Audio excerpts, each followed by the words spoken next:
Hello প্রিয়ন, আসসালামু আলাইকুম। আশা করি যে যেখানে বসে ভিডিওটি দেখছেন সবাই ভালো আছেন, সুস্থ আছেন। হাজির হয়ে গেলাম নতুন আরও একটি রেসিপি নিয়ে। আজ আমি আপনাদের সাথে শেয়ার করছি খুবই মজার এবং মুখরোচক একটা রেসিপি, কাঁচা টমেটোর চাটনি বা কাঁচা টমেটো ভাজি রেসিপি। আর এই রেসিপিটা সাদা ভাত, পোলাও, বিরিয়ানি, রুটি, নান রুটি, লুচি সব কিছুর সাথেই ভালো লাগবে, এতটাই মজার এবং মুখরোচক রেসিপি। আশা করছি আজকের রেসিপি আপনাদের কাছে অনেক বেশি ভালো লাগবে। আমি চেষ্টা করেছি একেবারে খুব সাধারণভাবে রেসিপিটি দেখানোর জন্য। তাহলে চলুন মূল রেসিপিতে চলে যাই। প্রথমেই আমি এখানে 250 গ্রাম কাঁচা টমেটো নিয়ে নিয়েছি। এখন আমি একটু কুচি কুচি করে কেটে নিচ্ছি। তো কেটে পাশে রেখে আমি কড়াই বসিয়ে দিয়েছিলাম। তারপর যখন গরম হয়ে গিয়েছে তখন আমি পরিমাণ মতো তেল দিয়ে দিয়েছি। আর এটা আসলে আমি দেখাতে ভুলে গিয়েছিলাম। যাই হোক, এখন তেলটা গরম হয়ে গিয়েছে। এই পর্যায়ে আমি দিয়ে দিচ্ছি পেঁয়াজ, রসুন আর কাঁচামরিচ। আমি তিনটাই একসাথে দিয়ে কিছু সময় ভেজে নেব। আর এই রেসিপিটা হতে আসলে খুব বেশি একটা সময় লাগে না। তো আজকে আমার একটু সময়টা বেশি লেগেছে। কেন লেগেছে একটু পরে বলবো। তো এরই মধ্যে কিন্তু পেঁয়াজ রসুন ভালো করে ভাজা হয়ে গিয়েছে। সেখান থেকে আমি কিছুটা তুলে নিচ্ছি। তুলে নিয়ে একটু রেখে দিয়ে তার ভিতরে টমেটোগুলো দিয়ে দিয়েছি।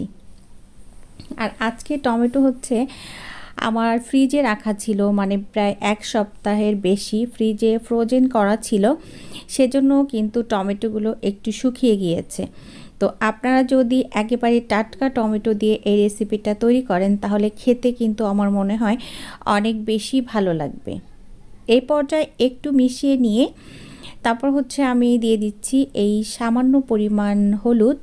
আর আমি খুবই কম পরিমাণে হলুদ দিয়েছি, এই যে একেবারেই সামান্য পরিমাণ হলুদ। আর এখন দিয়ে দিচ্ছি পরিমাণ মতো লবণ। আর যেহেতু টকের মধ্যে কিন্তু লবণটা একটু বেশি লাগে। আমি এখন একটু নাড়াচাড়া করছি, তারপর আমি ঢেকে দিব।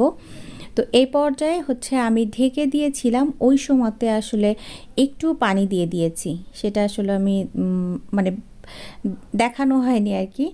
তো এই যে এতটুকু পানি দিয়েছি। আর আপনারা যারা টাটকা টমেটো দিয়ে এই রেসিপিটা করবেন, আমার মনে হয় সেই রেসিপিতে পানি দেওয়া লাগবে না। যেহেতু ফ্রিজে রেখেছিলাম তাই আসলে একটু শক্ত হয়ে গিয়েছে, ওই জন্য আমাকে সিদ্ধ করার জন্য একটু পানি ব্যবহার করতে হলো।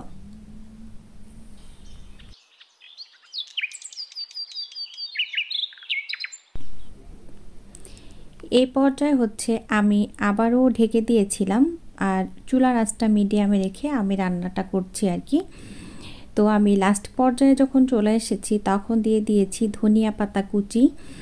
আর ধনিয়া পাতা দিয়ে আমি চুলার আঁচটা আরও একটু কমিয়ে দিয়েছি।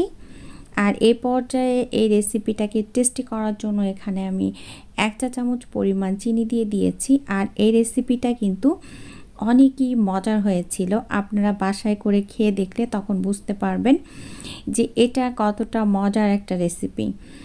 আর একটু মিশিয়ে নিয়ে তারপর আমি যে পেঁয়াজ বেরেস্তা উঠিয়ে রেখেছিলাম, লাস্ট পর্যায়ে আমি সেটা দিয়ে দিচ্ছি। পেঁয়াজ রসুন কাঁচামরিচ আর কি এইভাবে ভাজি করে তুলে রাখলে লাস্টে দিলে কিন্তু সেটার স্মেলটা স্ট্রং থাকে, মানে রান্নার শেষ পর্যায়ে। তো এখন আমি নাড়াচাড়া করে একটু মিশিয়ে দিয়েছি। আর দেখতে পাচ্ছেন আমি কিন্তু স্প্যাচুলা দিয়ে বেশ একটু চেপে চেপে দিয়েছি, যাতে করে এটা একদম মিশে যায় আর কি, সফট হয়ে যায় আর যাতে গলে যায় আর কি।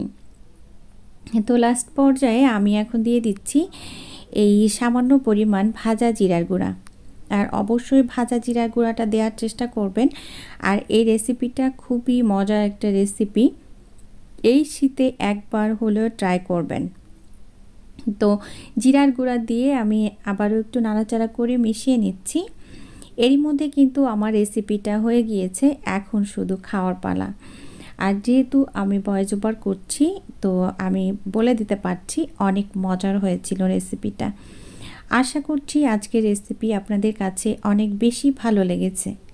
তো এতক্ষণ যারা আমার সাথে ছিলেন সবাইকে অসংখ্য অসংখ্য ধন্যবাদ। সবাই ভালো থাকবেন, আমার জন্য দোয়া করবেন। আগামী রেসিপি দেখার আমন্ত্রণ জানিয়ে বিদায় নিচ্ছি। আল্লাহ হাফিজ। আসসালামু আলাইকুম।